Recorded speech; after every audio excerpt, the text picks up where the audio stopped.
It is that incredible and unbelievable. And if you want the details of that, I'm willing to share that with you, of how Strong did this to control the whole process.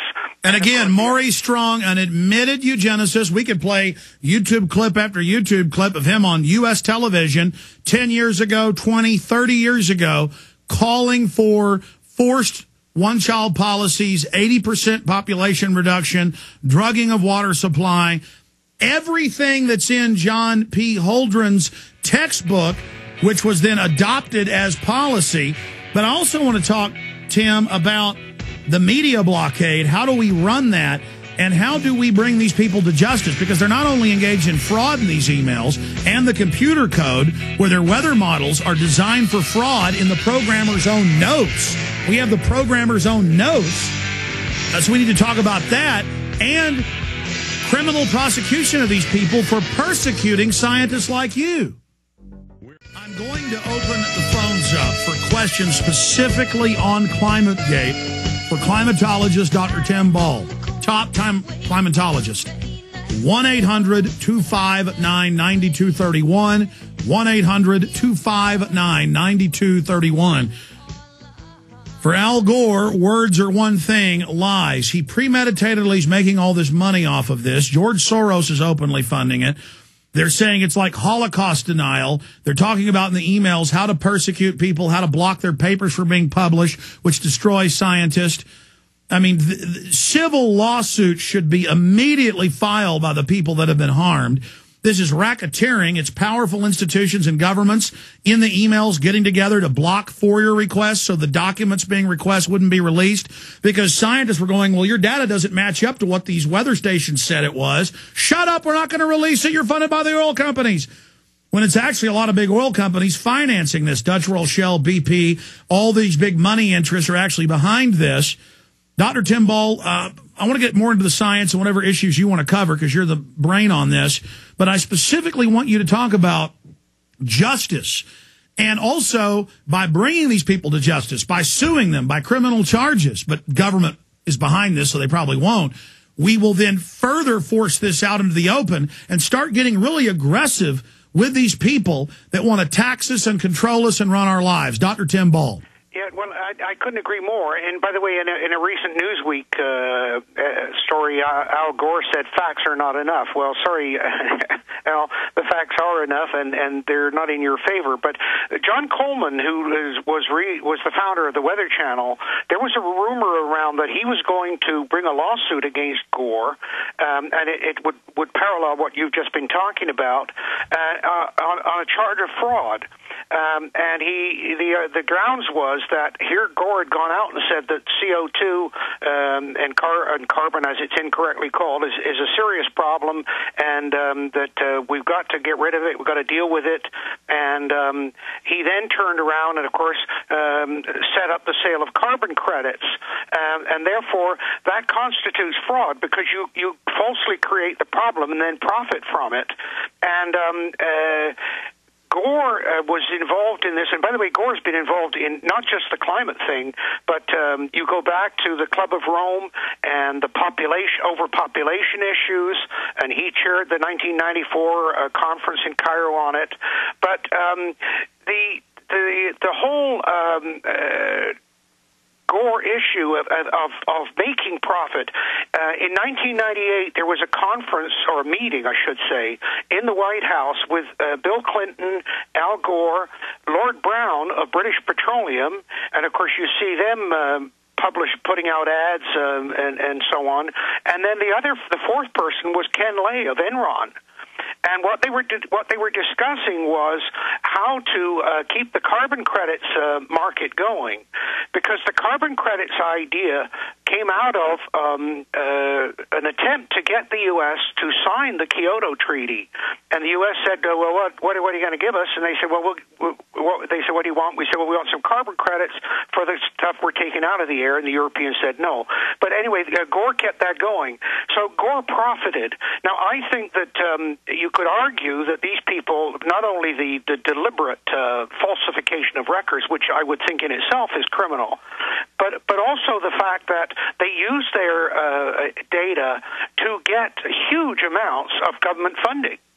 And so to falsify applications for government funding, I would think would also be criminal. I mean, the Jones, for example, I think it's $21.6 million alone. And when you look at the U.S., an estimated $70 billion a year going into climate research.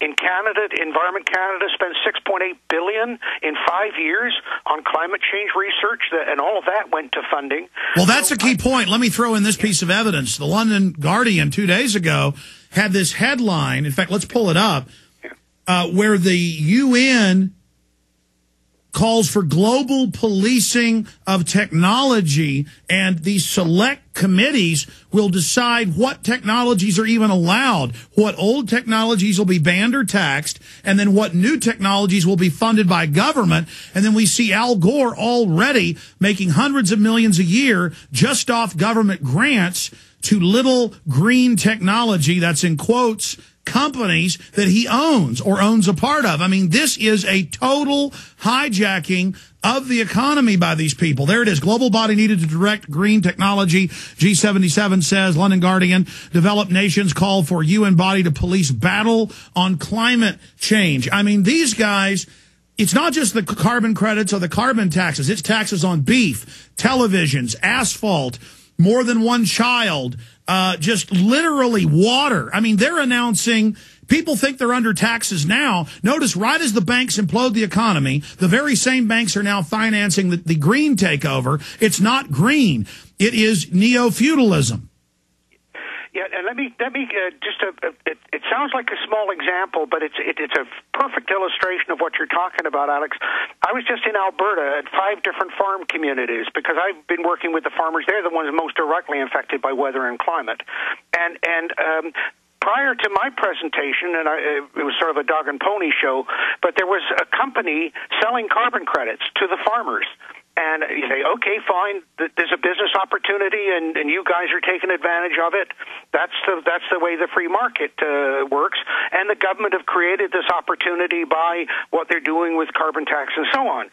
But when the farmers started to hear from this private company, because one of the farmers said, well, if I tell you that I'm planting this crop or I'm doing that in order to get to sell carbon credits, how are you going to know that I'm being honest about it?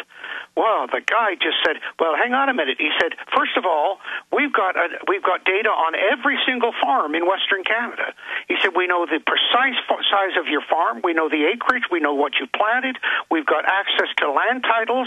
We've got access to your whole budget and funding of your farm.